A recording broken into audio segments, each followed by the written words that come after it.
My sister forced me into inheriting a tiny storage shed while she took our father's $100,000 inheritance even though she never visited him in the hospital but at the back of the shed. I'm Chelsea. A few weeks ago, my father, who had been battling illness, passed away. I wish I could have shown him his grandchildren. Such words escaped my lips along with a sigh. I got married when I was 25. That was exactly 5 years ago. At my wedding, my father and I made a promise. I'll let you know first when I get pregnant, but that promise remained unfulfilled. That's about the only regret I have about my father. Since his illness was discovered a year ago, I've done everything I could for him. I regularly returned to my parents' home and visited the hospital with my mother. I increased the frequency of phone calls and video chats. I did everything I could think of. Still, I can't help but wonder, could I have done more? I muttered. My mother sitting next to me reassured me. You did well, Chelsea. Really? Yes, your father would be satisfied. Just then my sister Portia returned, and back, brought the lawyer. My sister entered the living room saying so. Behind her was a man in his mid-40s. I assumed he was the lawyer, and he handed me his business card. I'm Samuel, the attorney. Thank you for coming. Please have a seat. Excuse me then. My mother guided the lawyer, Samuel, to his seat. As soon as he sat down, my sister blurted out, I heard from this lawyer that Dad left quite an inheritance. It's not all for you, Portia. I know that. My sister, now in a bad mood, glared at me. I glared back. My sister and I don't get along. We used to be okay, but things turned sour when we found out about Dad's illness. One reason was my sister's arrogant attitude. No matter how many times I reached out, she never visited our father. Of course, I may have said it wrong. I might have been a bit harsh because I was worried about him, but her reaction was also a problem. You're not a child. You don't have to be so stubborn. When I said that, my sister retorted, I'm not being stubborn. I live in the city. It's not easy to come. It's the countryside. But you can get here in 2 hours by car. Those 2 hours are tough. It costs money. It's money that's important to you. Of course it is. I'm busy, so stop contacting me. And with that, she finally stopped talking. Even if she lives far away, she could visit once in a while. I always thought so. That's why our relationship deteriorated so quickly. In the end, my sister never visited our father, so our relationship remained strained. Sensing the tension, the lawyer intervened. Let's calm down, please. Okay. I'm sorry. I apologized, and the lawyer nodded before continuing. As I mentioned on the phone, I have your husband's will. When did this happen? My mother murmured. A few weeks before he passed away, he contacted me. So you went to the hospital? Yes. I had him write the will in front of me with his primary physician present. It turns out they had arranged for the primary physician to contact the lawyer when my father passed away. So after my father passed away, he contacted the lawyer. In turn, the lawyer reached out to us. That's how it happened and why I'm contacting you now, the lawyer said, pulling out a white envelope. He placed it in front of us. This is the will. That's definitely Dad's handwriting, I muttered, verifying the characters on the envelope. My sister Portia seemed a bit sulky. Never mind. Just tell us what's in it. I'm busy, you know? Very well, the lawyer said with a wry smile, opening the envelope. Inside was a single piece of paper. This is what was written there. It stated that besides the house and land, my father's inheritance included some savings and a storage shed. We knew about the house and land, but what's this about a storage shed? As I was pondering this, my sister angrily said to the lawyer, wait a minute, you didn't mention the farm. The farm? Yes. The farm Dad used to work on as a hobby. My father used to run a company in the next town, but after turning 50 he began to feel his age. I'm thinking of closing the company. I want to take it easy. Is that okay? I heard this when I was in high school. My sister, who was in college at the time, opposed it, but my mother and I, concerned about my father's health, agreed. Don't worry about the money, Portia. We have enough savings, my father reassured her. Reluctantly, she agreed. After that, my father really did close his company and started farming near our home. It feels good to move my body while farming, he said, looking happy. Seeing him like that, I felt glad I had agreed, but my sister didn't seem to feel the same. She had said she would return home after graduating from college, but instead, she got a job near her university. Eventually, she married the CEO of an IT company she met through work. Anyway, that's why Father was farming until he got sick. My sister insists that the farm should also be part of the inheritance. The lawyer reviewed the documents after hearing this from my sister. He quickly found a note and said, the farm is rented land. Rent it? I thought we owned a large piece of land, my sister said, disappointed. Indeed, the farm where my father grew vegetables was spacious, but it might be too much for us who know nothing about farming. Maybe it's good that it's rented. That's what I thought. The conversation then shifted to dividing the inheritance. As for the division of the inheritance, the house and land go to the wife, the lawyer said, my sister Grand. So we can divide the rest however we want. Please divide the savings and storage shed fairly between you two. Savings means cash, right? I'll take the cash. How much is it? The savings amount to about $100,000. There's no need to pay inheritance tax for this amount. Then I'll take the $100,000 in cash, my sister declared triumphantly, but I couldn't agree with such a selfish arrangement. I strongly protested against my sister. Wait a minute. I object. Why? I'm the eldest daughter. That's irrelevant. You can have the storage shed. What even that is? What even is that, anyway? My sister turned back to the lawyer. Flipping through the documents, the lawyer answered, it's the storage shed next to the farm. You inherit the building, the land, and its contents. With land? My sister's eyes lit up. Even though she's married to the CEO of an IT company, does she still want more money? As I was wondering this, the lawyer told my sister the following. The line comes with it, but it's about 65 square feet, roughly the size of a small bedroom. A small bedroom? Yes. Here are the photos. The lawyer placed photos of the shed on the table. Pictures of both the interior and exterior were displayed. The exterior clearly looked like a rundown shack. The inside contained only basic tools like hose, scissors, and shovels. Nothing that seemed valuable. I don't want it. My sister grimaced. I peeked at the photos too. It was all very ordinary. These are sentimental items, but they won't bring in money. As I was thinking this, my sister spoke. Fine, I'll take the cash. You can have that dirty shed. Hold on, that's not fair. You agreed to the vegetable farming. What are you complaining about now? It was hard to argue when she put it that way. Still, if I didn't say something, she'd take all of Dad's inheritance. So we're good then. My sister pressed me. As I struggled to answer, my mother chimed in. As long as Portia won't complain later, I have no objections. There's no way I would. Then Portia gets the cash and Chelsea gets the shed. Okay. It's settled then, my sister grinned. Feeling uneasy, I immediately objected. Well, I'm not satisfied. Oh, give it up. But you're so greedy, aren't you? That's not it. You're such a hassle. You care more about Dad than money, right? My sister's words left me speechless. Of course, family is more important than money. Money is important, but it's not something to compare with family. While I was thinking this, my sister quickly ended the conversation. In the end, my mother got the house and land. My sister got Dad's savings. All that was left for me was the dirty shed. After that, my sister signed a document promising not to complain about the inheritance division. She left laughing loudly. I was full of complaints. I couldn't help but vent to my mother. Mom, why didn't you help me? I did help you. How? You just sided with Portia. That's not true. I made sure you got the shed. I'm not happy about getting that shed.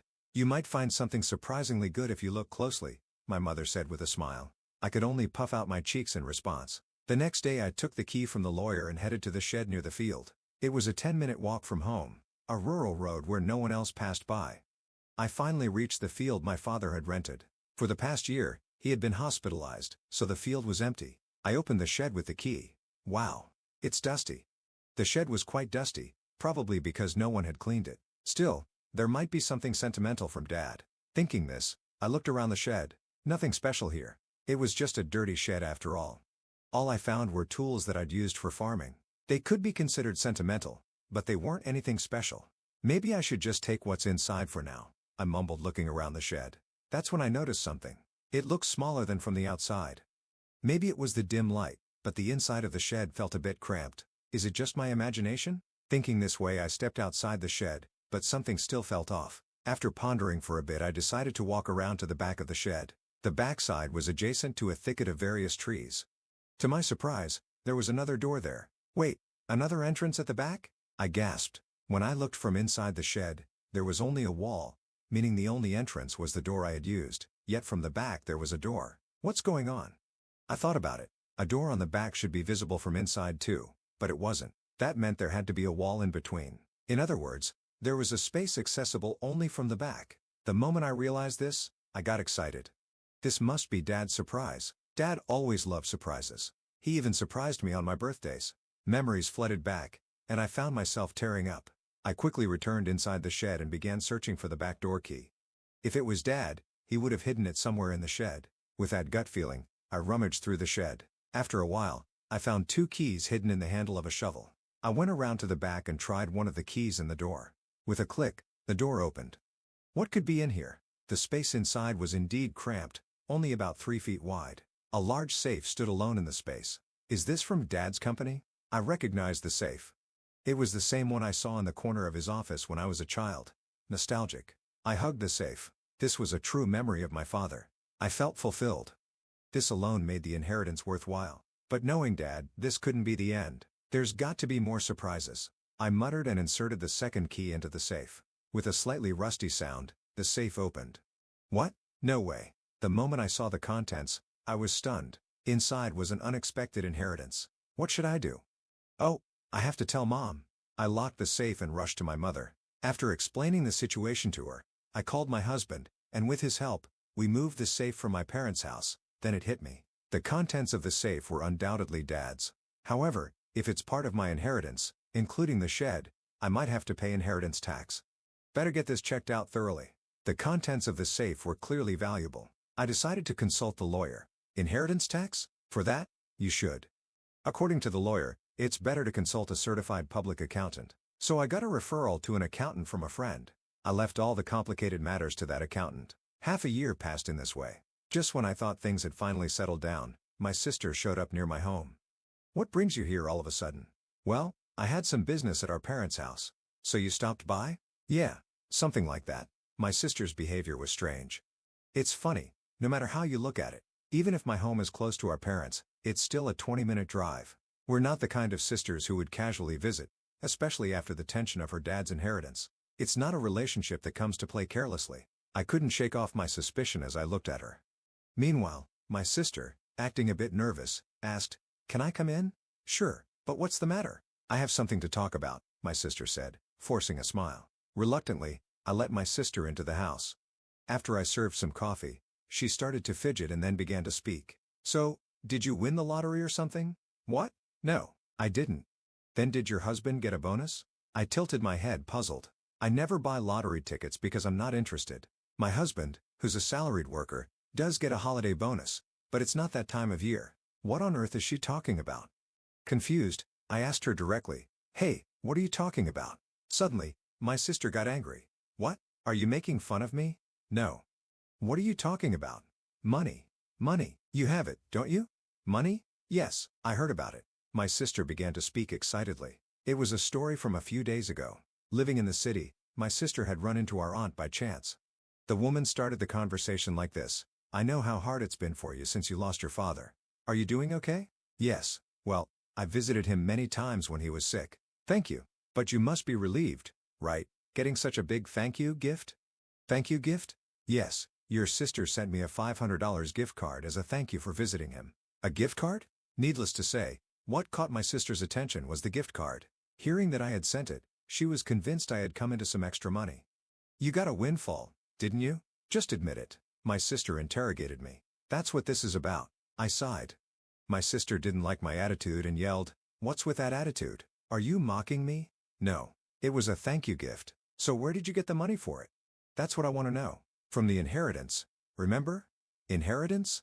"Yes. I got the inheritance, so I sent thank you gifts to relatives who had helped us." Upon hearing this, my sister frowned. "All you got was that dirty shed." "Yes, that's true.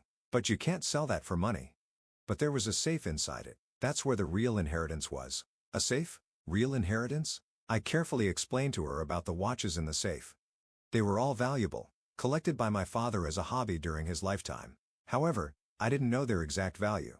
On the other hand, the remaining savings were about $100,000. Considering he was a business owner who could retire early, that amount seemed small. That led me to think he might have invested a lot in those watches. "If they're valuable, you'll have to pay inheritance tax," my mother had said after seeing the contents of the safe. "What should I do, Mom?" When I asked, my mother thought for a moment and advised, "Things like this always come out. You should declare it properly." "How?" "Well, let's ask that lawyer we spoke to recently." So I consulted the lawyer again. I was told that if you inherit valuables, the inheritance tax is determined by their value at that time. I was also told that a certified public accountant could handle it for me, so I lent it to the accountant. As a result, it was found the watches alone were worth at least $500,000. With watches this valuable, you'll have to pay inheritance tax.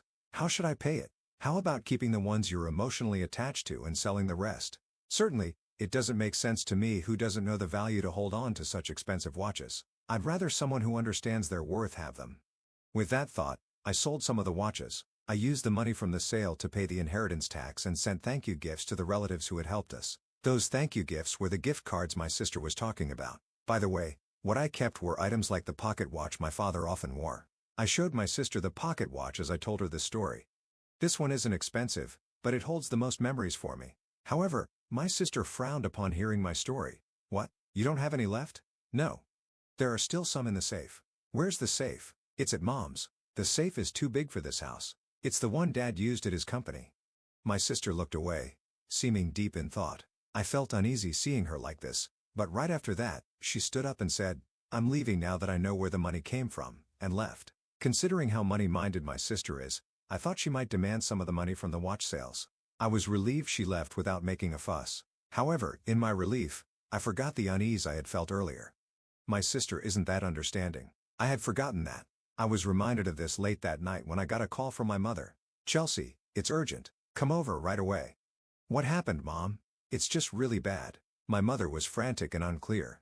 My husband and I rushed to my mother's house. As we approached, we noticed something strange. The area around my parents' house was lit up in red. "What's going on?" The reason became clear as we got closer. Several police cars were parked outside my parents' house. I pushed through the crowd and called out to my mother, "What happened, Mom?" "Well, Chelsea, you see?" According to my mother, it was after 9 p.m. Feeling tired, she had gone to bed already. Soon after, she heard strange noises. Sounds like someone searching for something came from beyond the door. "Oh, it's a burglar." That's what my mother thought instantly. However, she was the only one in the house. Feeling helpless, she decided to escape through the window. Looking back, she saw the light of a flashlight moving inside the house. This is definitely a burglar. Convinced, she ran to the neighbor's house and said, "Help, there's a burglar." Hearing this, the neighbor immediately came out. They too saw the swaying light my mother was pointing at and called the police thinking it was a burglar. However, it wasn't a burglar at all. It was my sister who had sneaked into the house. She had gone to rummage through the safe after hearing my story. Neither my mother nor the neighbor had any way of knowing this. Soon the police arrived, and naturally, my sister was shocked. Realizing she was in trouble, she tried to make a quick escape. Of course, it's her own family home, so there's no need to run. Yet in her panic, my sister thought she had to escape. In her rush, she bumped into the open door of the safe. Just then, the already unstable safe toppled over, falling right onto her as she tried to flee. So Portia got trapped under it? Yes, that's what happened. Is she okay? She was taken to the hospital by ambulance, but she keeps saying her leg hurts. What on earth was she thinking? I was truly dumbfounded. Afterward, my mother and I apologized to the police officers who had come to help, feeling bad for calling so late. I also phoned my sister's husband. "Wait, you're saying Portia broke into her own family home and got injured?" "Yes, that's correct. What is Portia doing? She doesn't even do housework." "I'm really sorry about my sister."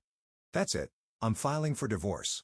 "Divorce?" Actually, according to my sister's husband, she had racked up a considerable amount of debt. Apparently, she had been spending a lot on brand-named items. He had just found out and they had a huge fight. In the end, my sister stormed out of the house saying, "I'll borrow from Mom and pay it back." Turns out, she had already used the $100,000 she inherited to pay off her debts. Still short, she came to me to scrounge for more money. Learning about the contents of the safe led to her actions, which in turn led to this whole mess. No wonder her husband was furious. In the end, my sister who had fractured her leg was hospitalized. Her husband came to the hospital and started talking about divorce. Naturally, my sister made a scene. "I'm not getting a divorce."